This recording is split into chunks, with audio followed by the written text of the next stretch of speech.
yau iyo kule ama korea ya eke manapi ima yau iyo kule ama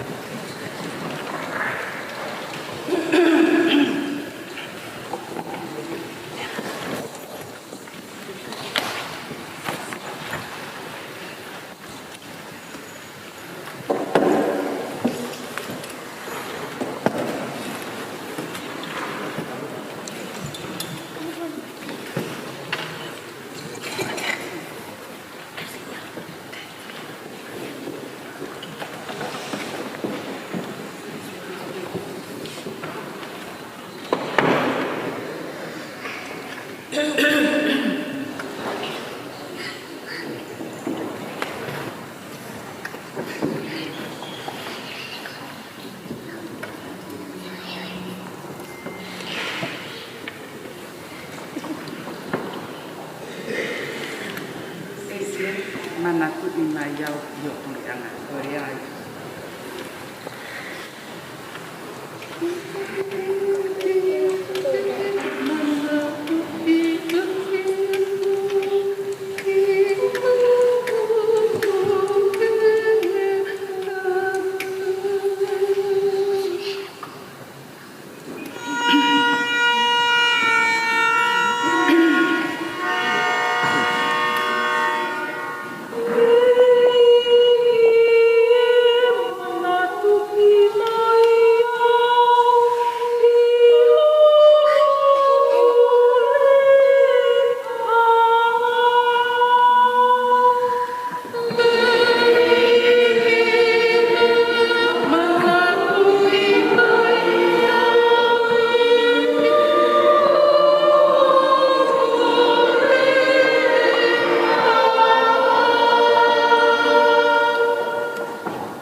tape mua ki me ai fina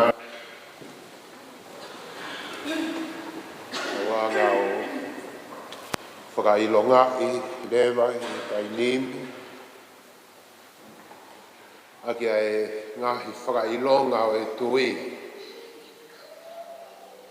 na e whai whanonga mai moia kaunanga ko eni ko sinarea mautofu mataere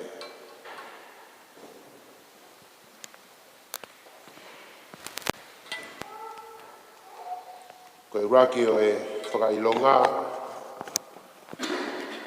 o te lango Mama whakatoe tu'u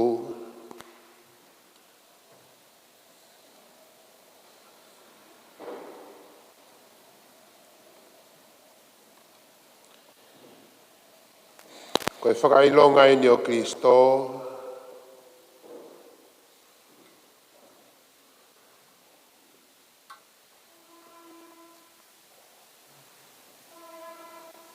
kua toe tu'u mei he mate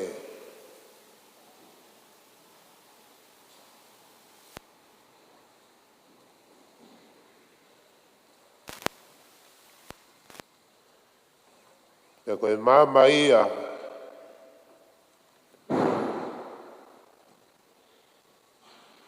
ki he mo'ui I taimi mo I tāniti.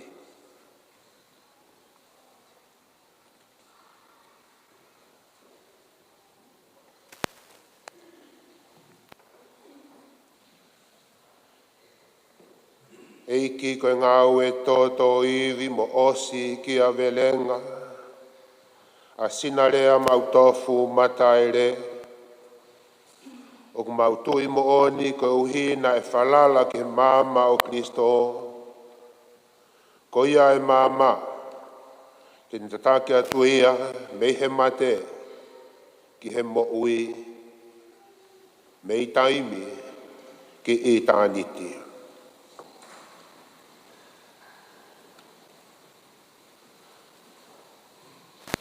Ko whailonga hono wā,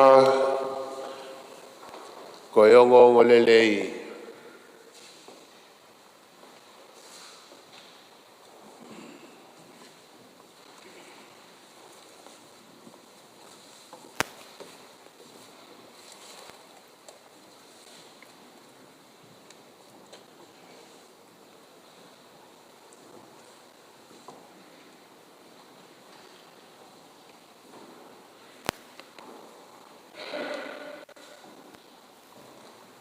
Ko e ongo lelei na ne tāke kina e whai whanonga, e kaunanga ko eni. E iki rotonga e kei mo ui, a sinarea mautofu matawesi. Nā ne mahu inga ia mo whainga ke whai tāki ki he ongo lelei o Kristo. Ko e matawai o e mo ui. Whatawangi ke taritari lelei ia e Kristo. Aki ai tāla ko eni o e mo ui tae ngata. Tō mai haki I kupu meihe ongo lelei.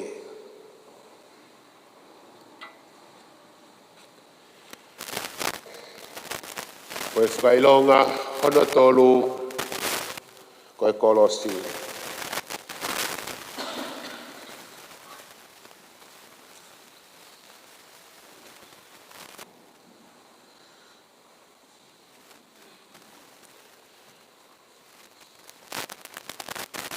Eiki, na e tui whakapapau, a sinarea mautofu mataere, ko e Kolosi o Kristo a hono huhui anga. Tako hono papitaiso na ne taria ia e Kolosi ki he ne mo'ui.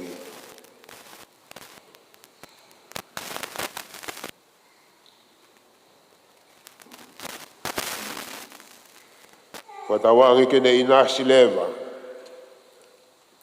I he ikuna o e Kolosi, a e anga hala, mo e mate.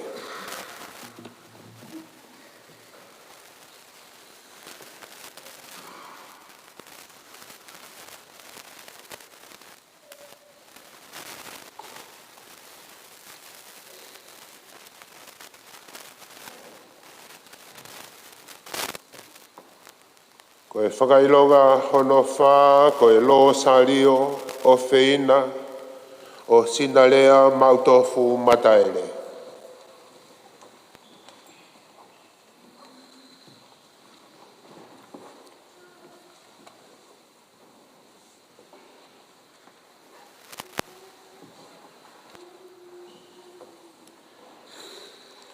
Ko hono lo salio o whina, na whai aki e tauhi ofa, mo e whelongo aki, whe māta aki mo e whae o whina ko Maria.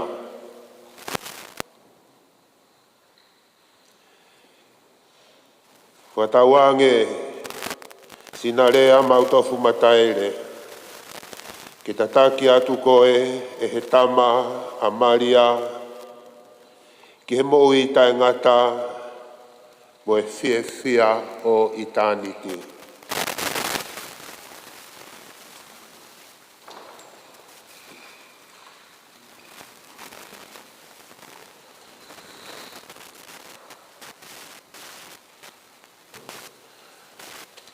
Ko e whakailonga, whakaosi,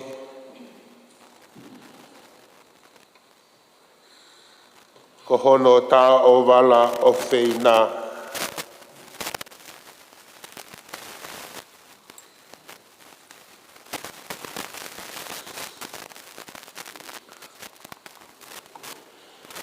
Nā ne tala e ne mo ui apasia, whakaapa-apa, nā ne whakaha aki e ne tokai ai mo ui. Ka inga, e mo hono tonga. Whakatauange e sinarea mautofu mataere. Ko anga whakaapa-apa, apasia, mo fofonga ka inga, e whakafua mai ai, ai tau kai o mo ui taingata, ma au i he ahoni whai atu.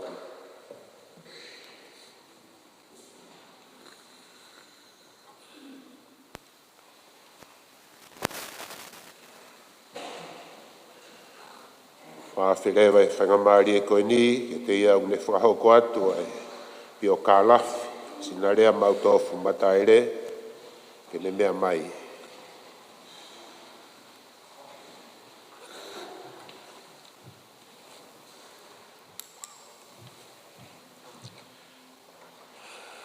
Matapu ki he whaletapu e o tua. O kua whio whakalilo lilo o tau eiki i he tāpena kulo. Tapu ki a Pātere Sirito Tupou, Pātere Paulo Amatu, pia pehe ki a Pātere Siare Kautai, mo haa whakaolonga tonga. Tapu ki a Kepa mo Haueki, tapu atu ki a Mafi, tutuanga kau, mau anai, mau sia tautai, whihia kareafi, wakalahi, pia moha me tāpule. Whatapu atu ki he whahu, pehe ki he ulumotua, pia moeongo whamiri. Whatapu atu ki he tauhi mo e pure ngaue, o komio Lusevi. O kua atu a whatapu makehe, ki he pekia, ka sina ki tea mataere. Pia kua kore ki tuke au atu a whakatapuni, ia ngai tuunga katoa pe o tau ke awa kia ia whakatapuni. Kai ata mua mo oku, a whainga maari e koi, ke whahoko atu, e ki pia o ka alafi, o e whae koi. Ko sina ki rea, ko ene tangata eiki, ko ilaisa mautofu, me inomuka, pia mohoronga. Ko ene fine eiki, Ko lea ai whawhangu siwhanga me la paha pia mo pere haki. Nā e whakakoloa aki, ai ongo mātuani ai whanau e toko fitu. Ko lahi, ko kērepi mautofu, ko ni Ospekia, ka kuheni a Samson, pia mo e whamili ke na whakafofonga i mai. Ko hono ua, ko sina kirea mautofu mataere. Ai ni o kau whakatahataha i he ahoni. Ko e tolu, ko alani nita, whe ao moeata, ke mo uipe, nofo i taua mawao. Ko e wha, ko siu maweni, ko ni Ospekia, o gihenia ia pita maweni, pia mo e whanau. Pia ko hono nima, ko lupe i storo, o kune kei mo uipe, nofo i maufanga. Ko hono no, ko lou siare mautofu, o kunofu i Amerika. Pia ko hono fitu, ko fisilo se mautofu, o kune iheni mo e whamiri. Ko sina kirea, ko i pere hake mo e holongo. Nā maari ki a se te whano mataere, o folaha, pia mo holonga. Nā e whakakoroa ki ha whanau e toko hongo fulu maua, mo ha whanau wohi e ua.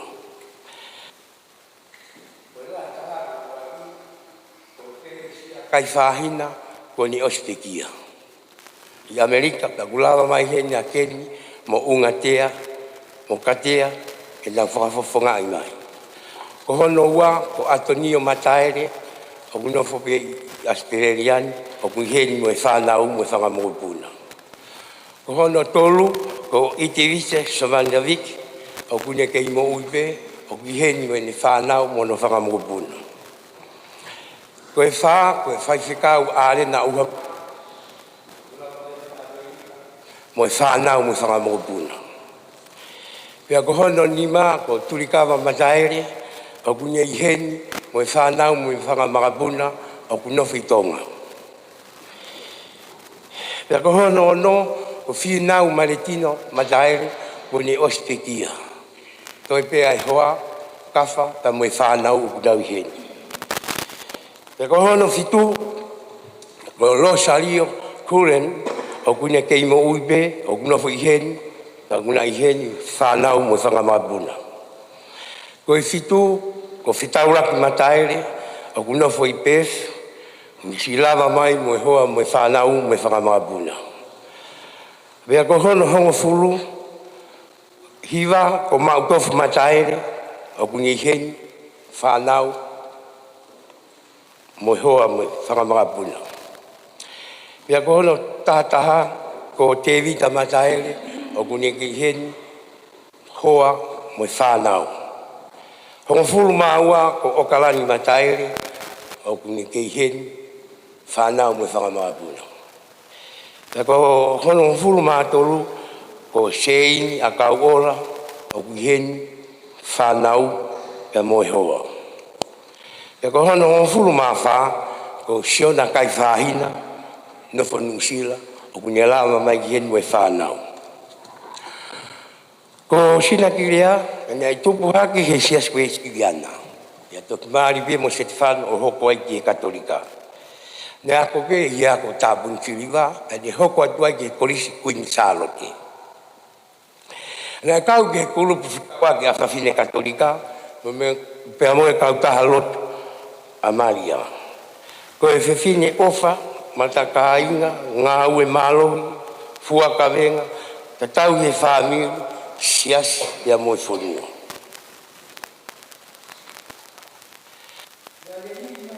Riani, he tau ua awhi taha ua, o hoko koe me mipa i he komunio koe a Luseni.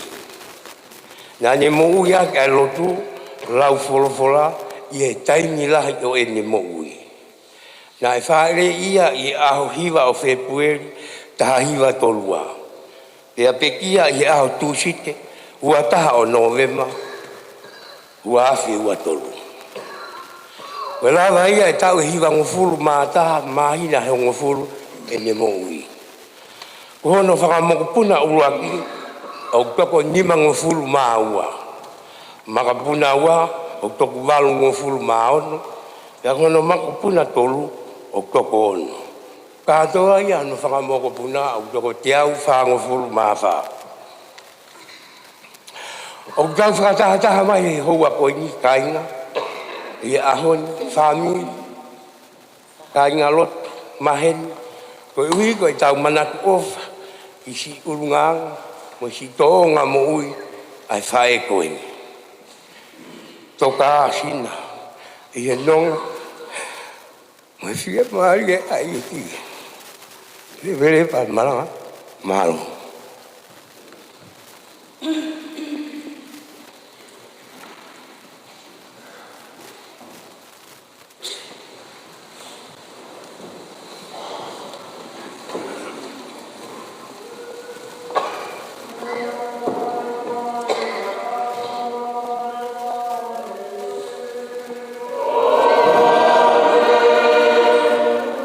Fia de mo tolo ai ki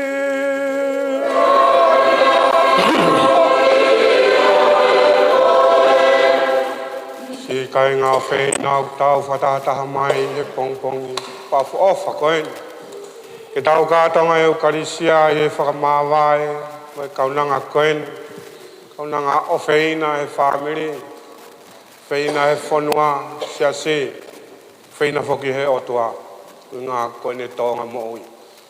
O hanga maupe e mate o whamanatu mai ke te tau tolu e mahu inga o e mo ui.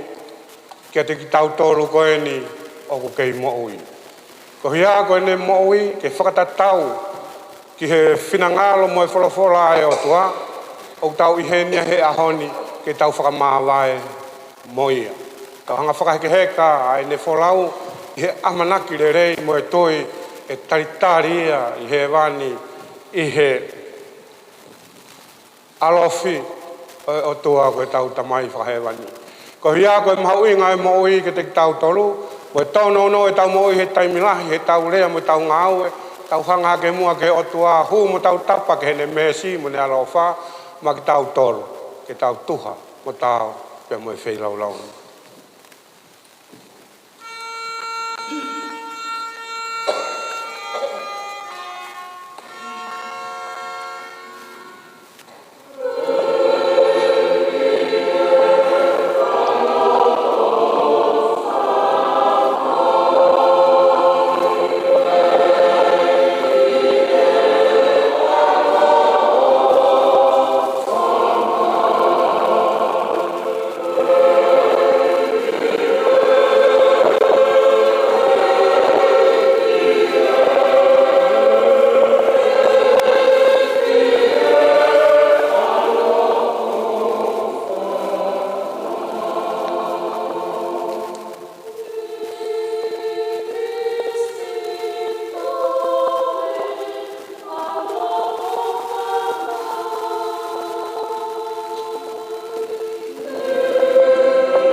Eu toa o emesi, o whonga o whamai, i ho se wani ti kato kaunanga, ko ini ko snaglea, mau tofu mataere mone hui a ngahi ka venga hono taua wa u. Nā ne whai tōnu ngaki tau hei ke te koe i ono ngahi tau kotoa whatauangi, ke whaaki ke te ia e ka kato e merino mo e fia fia. Mako whawhetai he mo ui mo ngahi tau a wau. O snaglea ka koe ni ko ke puke hake ia e koe ki ho opa taingata. O mau kore ni a Kristo ko mau eiki.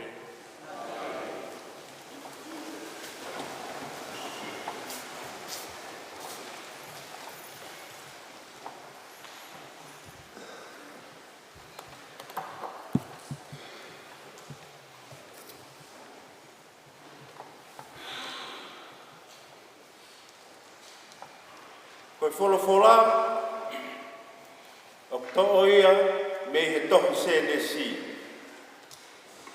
Pea koe fuoloa o se la, koe tau e te au, mo e tau e ua fulu maa fitu. Koe ngahi tau ia, o e mo ui a se la.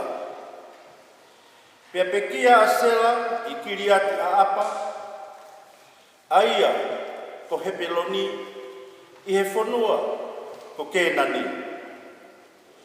Pea nei hawa e palahame ke whetuki ko e uhi ko sela. Pea ke tēngi hia ia. Pea tūhake a e palahame me he ene whekita ki he ene pekia o ne whakarea ane ki haa heti o pehe. Ko si muri mo au nofo au i te ki mou tolu. Tuku mai haaku tofia, mo haku whai toka i te ki mou tolu. Ke tanua e ku pekia, ke puri me e te au. Pea tari e palahame, e haa heti o nau pehe ai. Eiki, ke mea mai. O ku ke nofo mai, ka koe eiki lahi. Ko mua ngahi whai toka, eiki e. Whai ai ho pekia.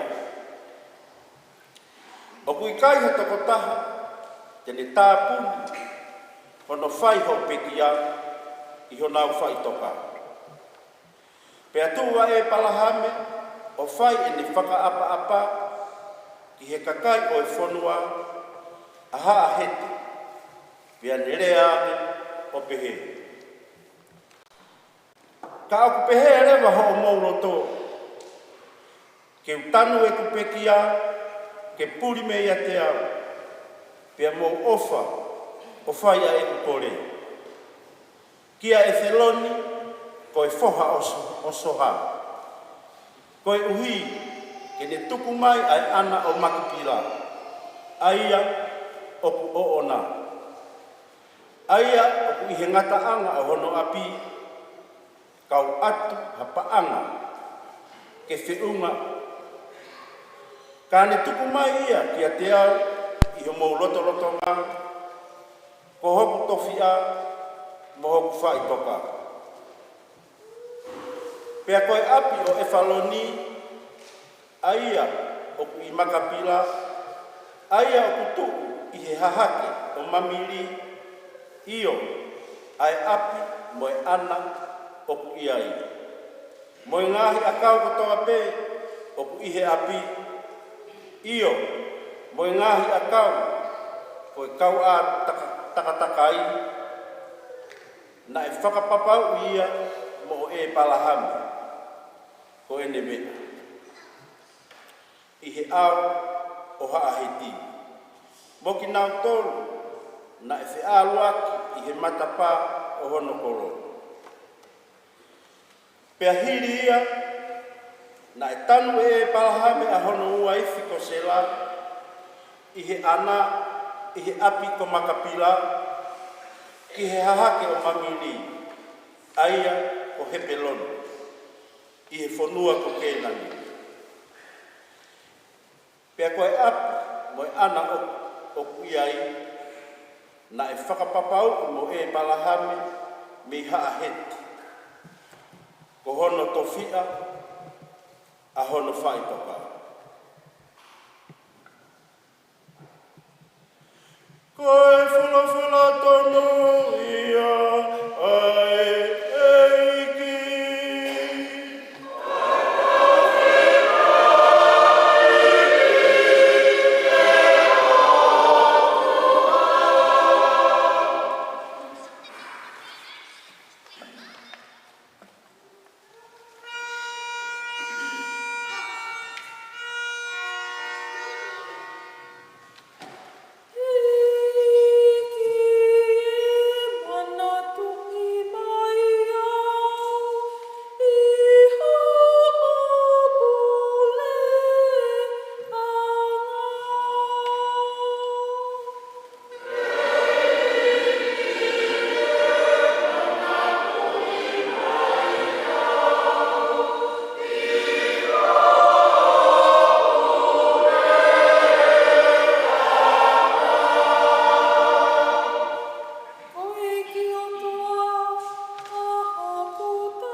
tohe paula ki kai korinto. Ka ko fotu a Kristo ia me he pekea. Pea koe tau ilo pau ia e whakatu mo kakai ko mālo. Hange ko hoko maki mamani ai mate koe ngāwe ai tokataha. Nai pehe ai hoko mai ai toi tuhu me he pekea koe ngāwe pe ai tokataha. Nai hoko mai ai mate ia te ki tau tolu kotoa pe koe ui ko ātama. E hoko mai ai mo ui ia te ki tau tolu kotoa pe koe ui ko Kristo. Ka e whai aki ai hoko totonu. Ko Kristo na e pau ke fua whakotu me he pekea. Pea koe toi haere mai ia te e toku whakotu hakerewa a hono kakai. Pea ka hiri ai hana e Kristo o whakaaua e ngahe whaahinga mawhai mo e whaahinga puri kotoa pe hoko mai rewa ai ngataanga o mama. Pea e whakafoku i Kristo hono pure anga i o tua ko tama. He hauai pe a Kristo kai oua o te buloro ki ai hono ngai whiri kotoa pe. Pea koe whiri ke ni whakaaua whakamui mui taha koe mate. Koe laue ai wholofo. Ko ai e heo tua ke tukuloro ke Kristo ai mea kotoa. Pea ku kai fok ke kau ai o tua ai ke tukuloro koe. Ke koe o tua pe na ni ai ke moulaloa ai mea kotoa pe kia Kristo. Pea ka hiri hono whakamoulaloa ai mea kotoa pe kia Kristo. Pea e tukuloro lewa a Kristo ki e o tua. Ai, nā ni ai ai mea katoa pe, ke mou laloa ki hono alo. E ni hoko ia ai o tua, o kato katoa, mai toko taha katoa. Oe wala tonu ia ai eiki.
Ke mo uia ia mamani ko hoku sino ia.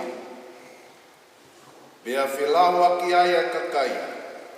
E lava whewhe ke o mi e he tangatani hono sino ke taukai. Pe talange sesu ki a dikinau tō. O kou whakapapau i atu. Ka i kai ke mō kai he sino e whohao e tangata mo inu i hono toto. Pea he i kai pē te mō mao e mo ui. Ka o ka pau te mō kai hoku sino mo inu hoku toto. Pea te mō mao ai ai mo ui tangata. Pea te whuatu hake ki mō tolu me he mate he aho whakaosi. Ko hoku sino koe mea kai monia. Pea ko hoku toto koe mea inu monia. Ko ki mau tolu te mau kai hoku sino mo inu hoku toto. Te mau taha i ki mau tolu moang. Pea au taha mo ki mau tolu. Ko e ku tamai o ku mo ui. Ko iana ane whekau ke hau. Pea o ko mau mo ui au koe uhi ko ia. Pea ka ia i hataha tene kai hoku sino. Pea e mo ui koe uhi ko au. Ko e ne mana e aluhifo me he wani. O kui kai te tau ia mo e mana e kai e ho mo whangakui. Pea nau to e mate pe. Ko ki nau tolu te nau kai e mate o atu. Te nau mo ui ai pe o ta ngata. O e lea eni a se suna e whai ka pane ume. E whai anga lotu o e kakaisiu.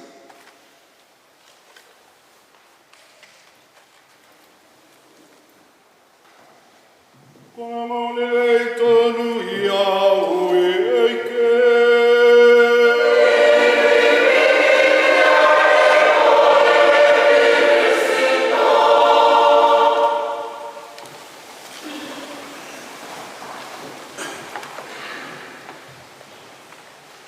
Kou fia lahi au pita.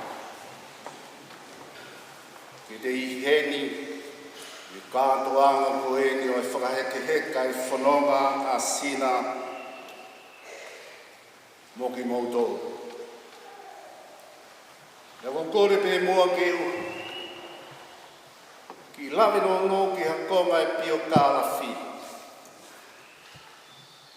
Whikau aki mo e whiwhia e ki heni mo ki moutou.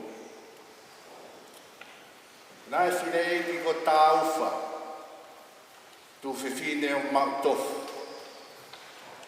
Nai maari mo e tangata e ki ko akau ola. Ato nio akau ola vea. O horonga pe. Nai kai hana whanau. O whanau wohike. Ka koe o whiwhine o hilahi. O lei tū. Koe kuwhae e. Iai mo e whiwhine ko manatu. E ki he i tangata wheturi la sa. Pe amo e ki si ko pimi. Vea. E na whanau wohi. Ana mautu tupu haki ki mautonu. Whanau a leitu pe hange pe o mamātua. Ko i toi whangapusi aki pe mo ki mautonu ai o mamātua koina. E māloloa a kau ola i he tāhiwa ono wha. Pea nofo atu pe toe ngai whanau o hi pea mo e whine i kia tāuwha.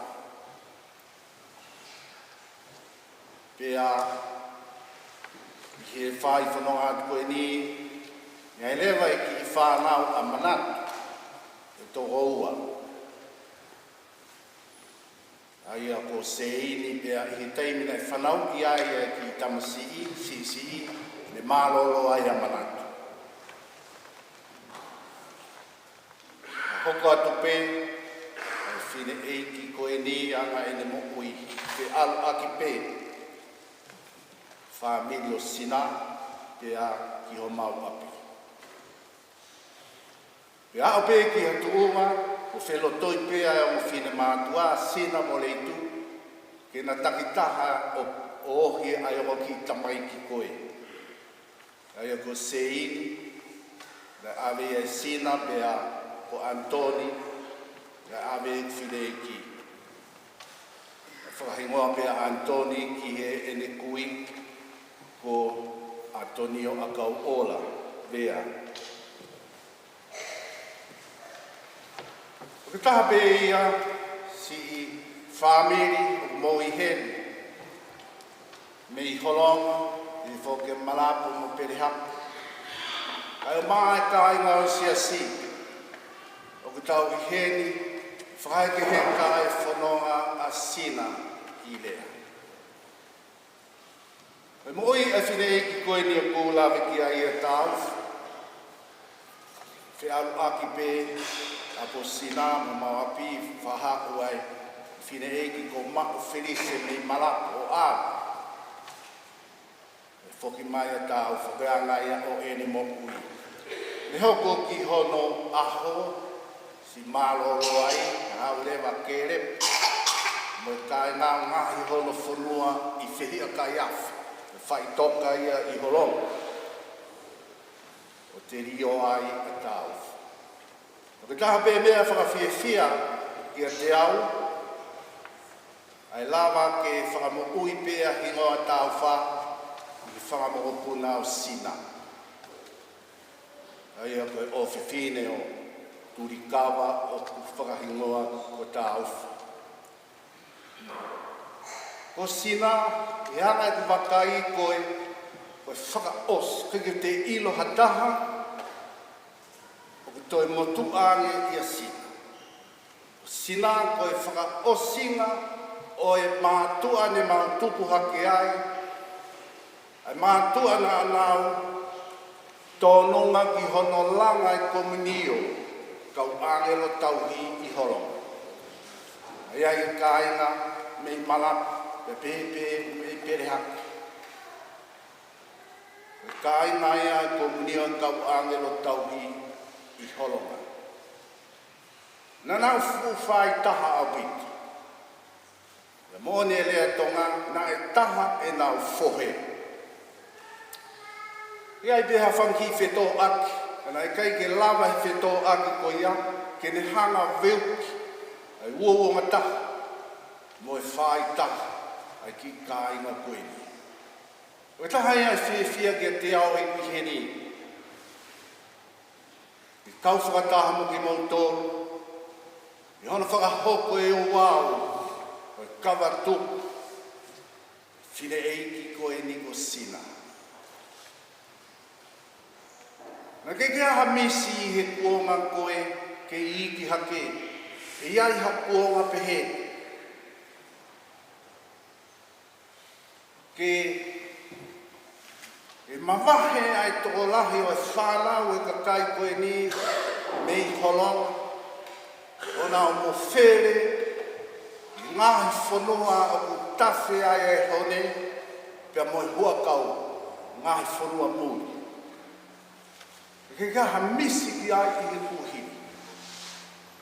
Ka i he ku wakai koe ki he ki ka ina koe ni o komunio ka wangelo tauhi holongana anau mui mui. Ai whakauto uta lele ka wātere na anau i lapa. Langa e wharelotu, langa e aku. E neo mo ai fusi mo o mo e masiva.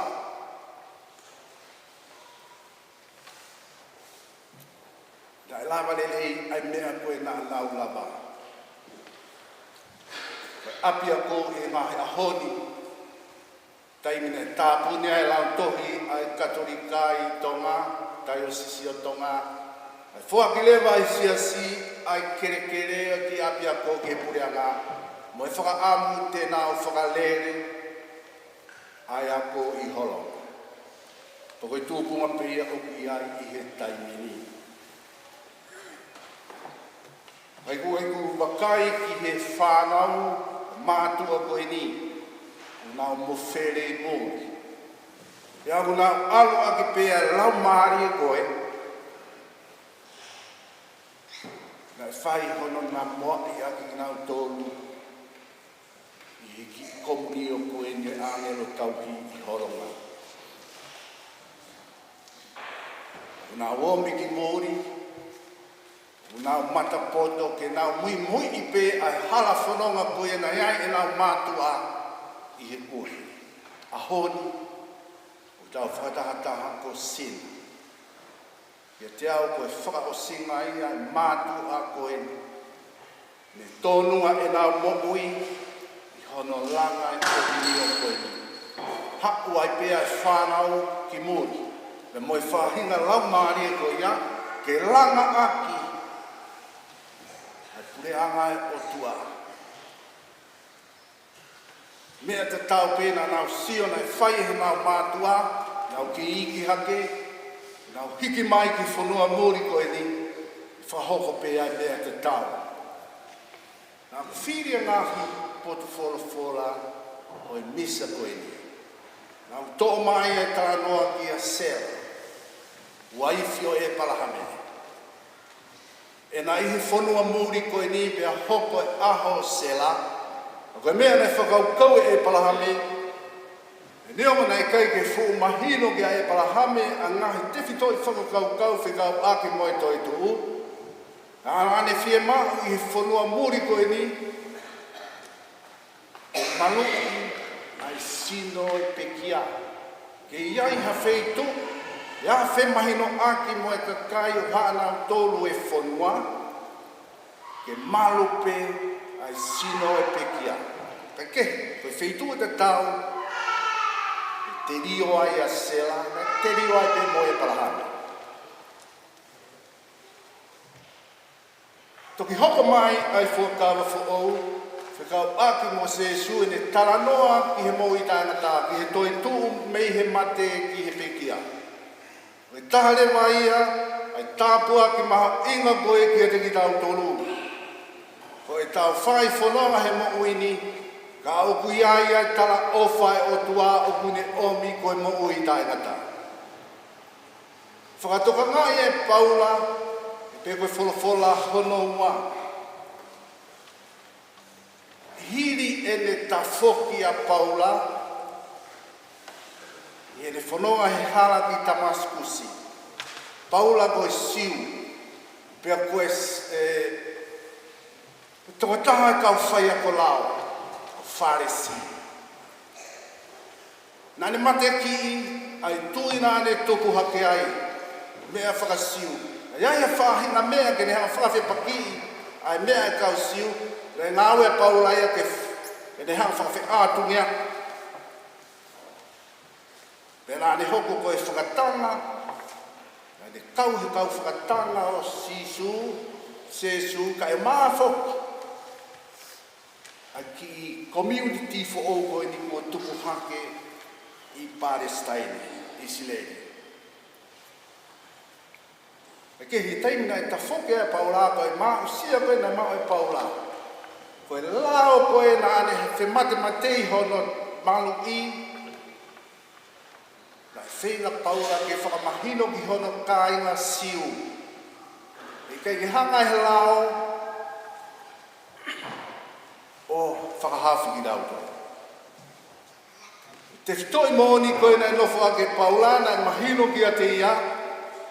Ko tau whahauwhi, ko i tui ki ho tau eiki ko Sesu. Tahai ane te whito i mo oni. E nāne mo i aki, e le whenga ke mahino ki he kāinga siu, ai te whito i mo oni ko ni papehepe ki he kakai sentaire. I loa whoke a Paula pe apostolo ki he kakai sentaire. Mo oni a nāne taraki. Ko i toi tuku mei he pekia. Ak Filipea e o maumolele i kāinga lotu. Whahinohino ku whai e Sesu whikau aki pia moe mao e mo ui. Hingai e tātoa anga koe ni. Koe mao e mo ui. Koe oho mohe ai eiki.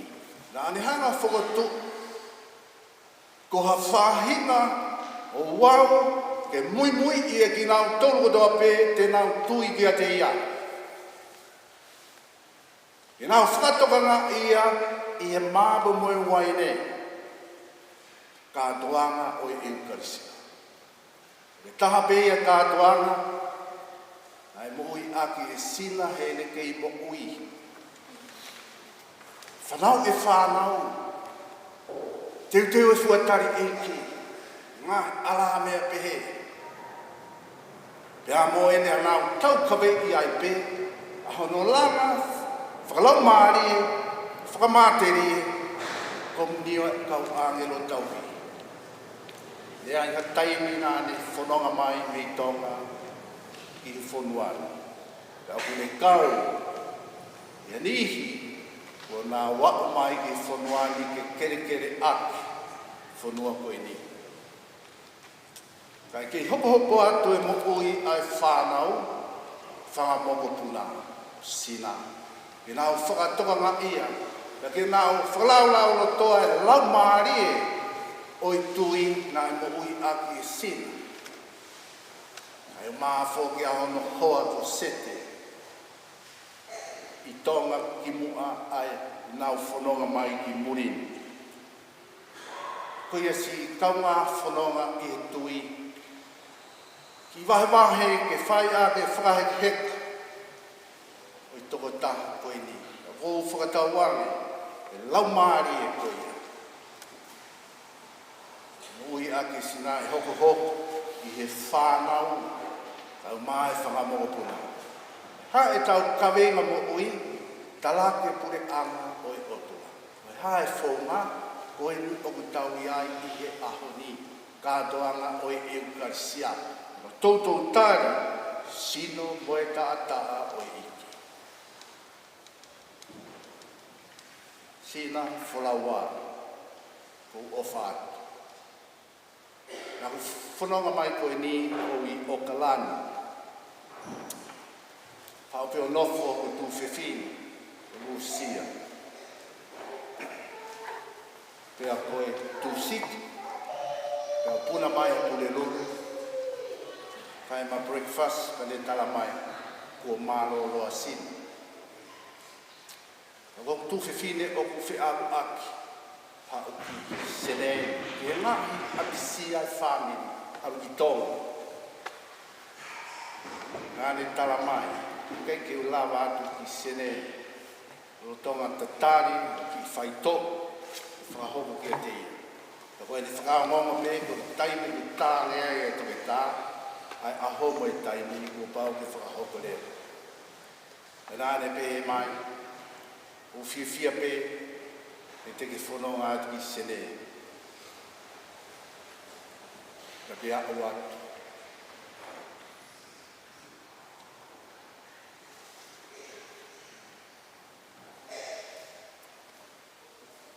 Ako atu ki he putu o si.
Eki, whatawange ko tau toko ua, tua whewhine,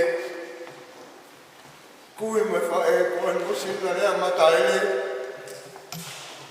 te he mawa e pare ko polmeske te ngau tonu, Una puke puke o fola fola. Hei kie, tari mai kuemo, koreni.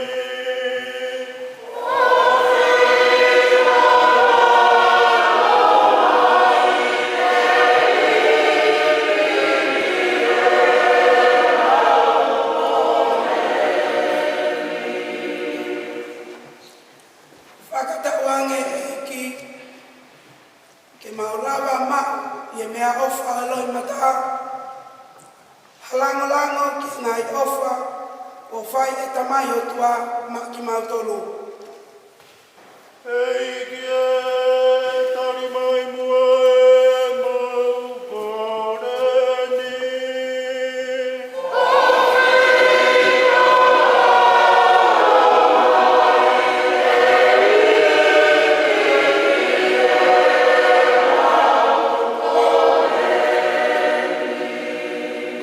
Eke, watawa o se veniti e nasi wataha mo maunoni e whewhia.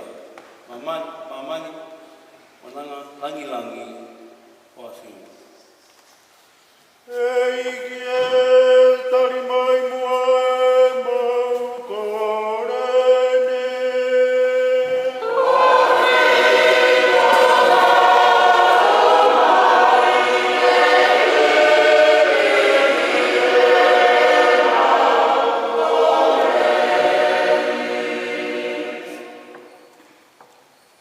Whakatawange eki, koe mo ui ofa mo e ngahi lava mea asina kilea mata ele. E puke whakataha mo e maungai whakamoni ki ene ngai ngāo kua lava. Ke me whakahoko mai ke teki mautonu, kua whakailonga ke a whio ai pē mo ki mautonu. Hei kie, tari mai muemo, koreni.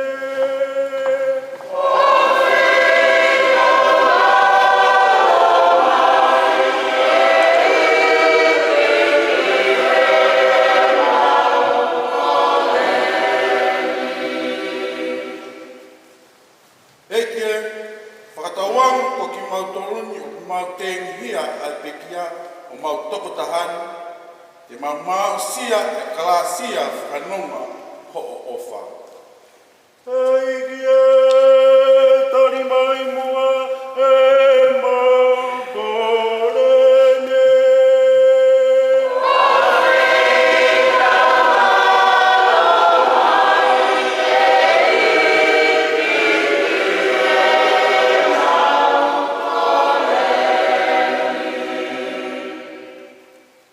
Whakataonge eke, o ho o palomesi tene whakamalohi e mautui.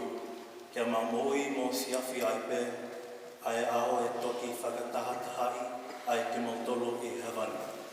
Hei kie, tari mai muemo, koreni.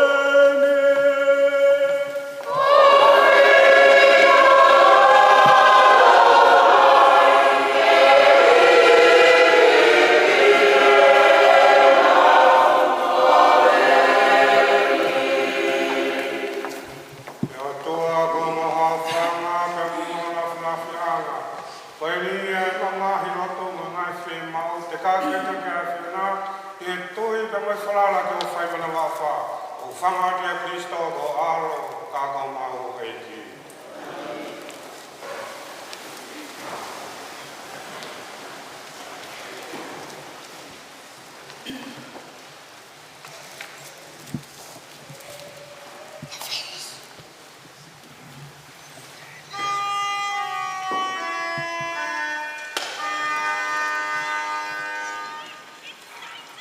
Hei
E kia katoa koe fōne mea sene, katonga mau whaita koe kina. Ko ia koe māma waine o māma moe a kene ki awhia nā. Fua e ka wai tangata mo whewhine kua tōhe kene kere mo fuwaine. Tawangi hau koe a ka mea inu ma mea takoni whalau maari e te ting mau tōru.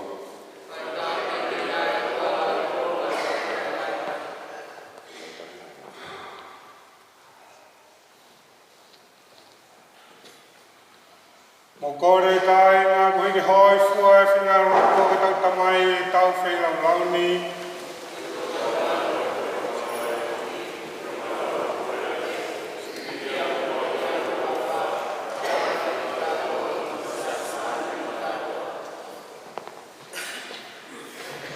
Ke tau rotu. E ke tatane e whailau lau mamu moi atu. Ko hei koe mau whae e koeni. Whaki ange kia te ia, ai whia, tai ngata i he whanua o moui. Pia ke anga ofa o tuku mai, a mau whainga maarie, ke mau toi kau whataha i he aho, i he whia ai kau maono ni, u mau kore ni a Kristo o mau eiki. Wange whiri mau tonu ai eiki.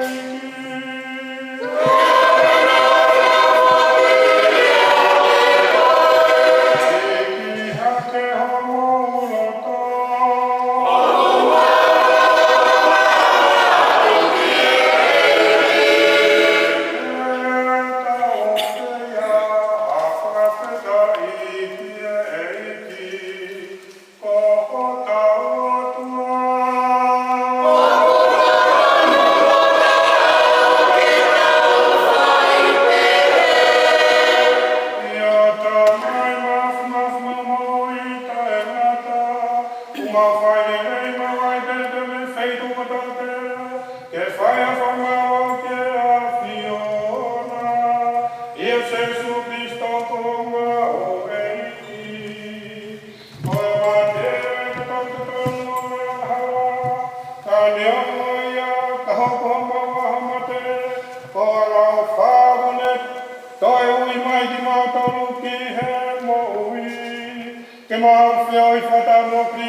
Hey!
Iliangi ko na tau mafana ne tofo ki mo ipu.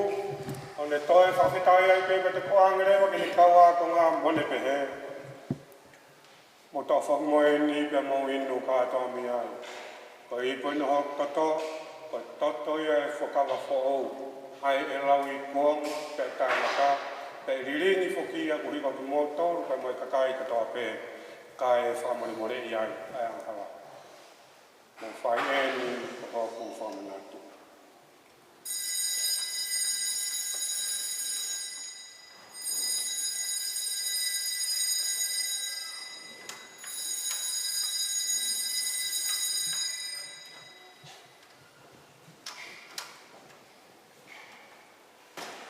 Ko e misiteri e ni o e tui.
ki hatoi haere mau whamau I ko Jesu Kirisito.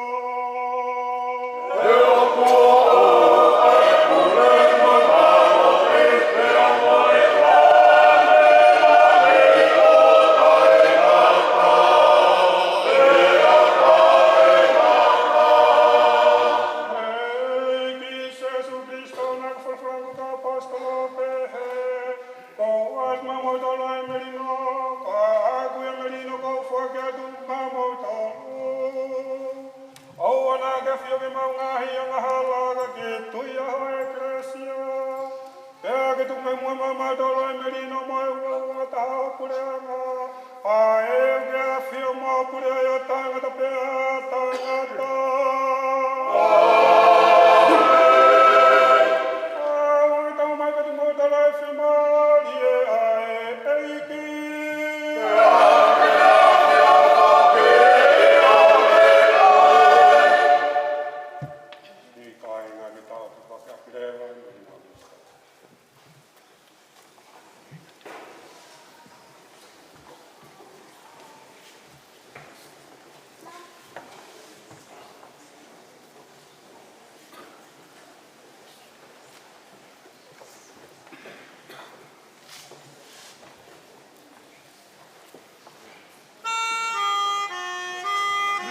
Kainga ki mua tau tak ta alu I hono whanonga anga.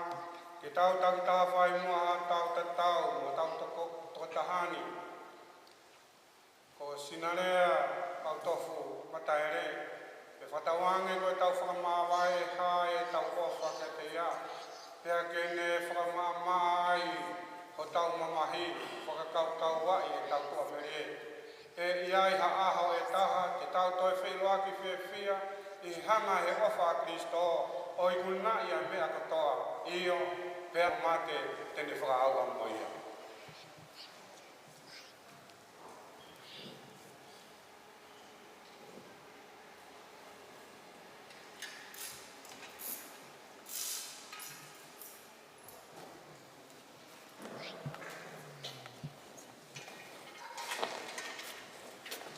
Sinarea mataere.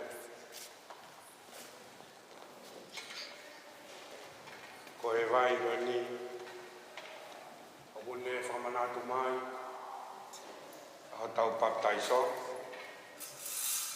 na whakahoko ki tau tōru ko e Karistiane. Ko e vai te tau peia koe ni ne Kamata ki ho toi se Jesu Kristo. Okto mai bea. Ke whakamawa a koe. Ke tawangi mo whanonga ke whaitai rei koe tawangi.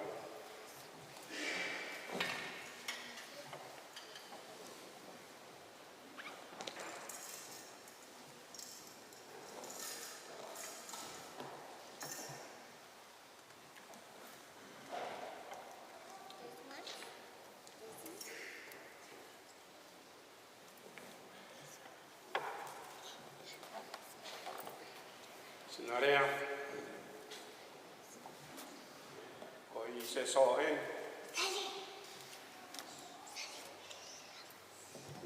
se nisi, I taloni ai o tua, ai hanam kakala ai, ai ngau I rei, kahako, kaumani.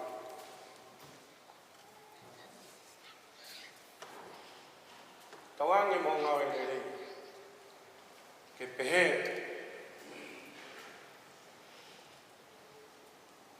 a ene, nam kakala, e ao e oto.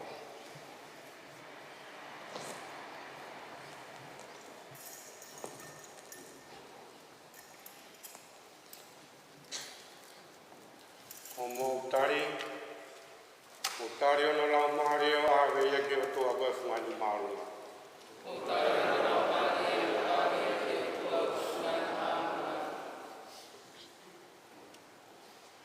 Mo omi kau maoni o ni ai o tua tokoni ia.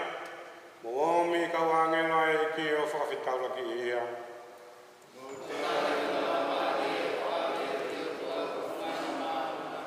Tawange mo Kristo ae kune ui koe ke ni awe koe ki a te iape. Tawange ke taki koe kau angelo ke whatawhata o e palahami.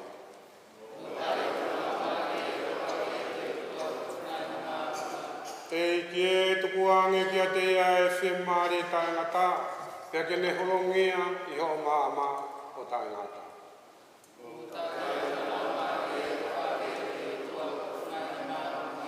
Tau lotu.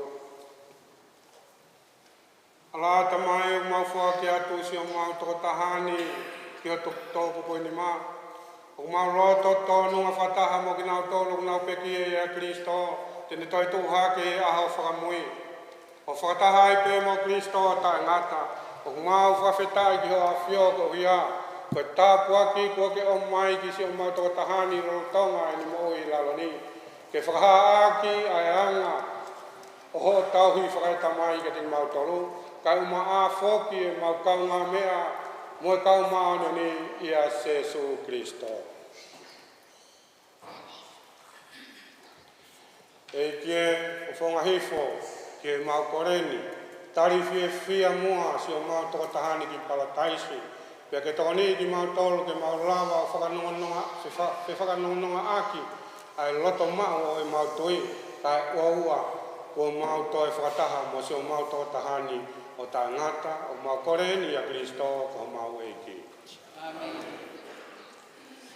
O whange ai o Lord.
ke whetaulaki mai ki a te koe, ai kau maretire, taki koe ke kolo tapu, ki he seu saremafo ou mo taingata.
More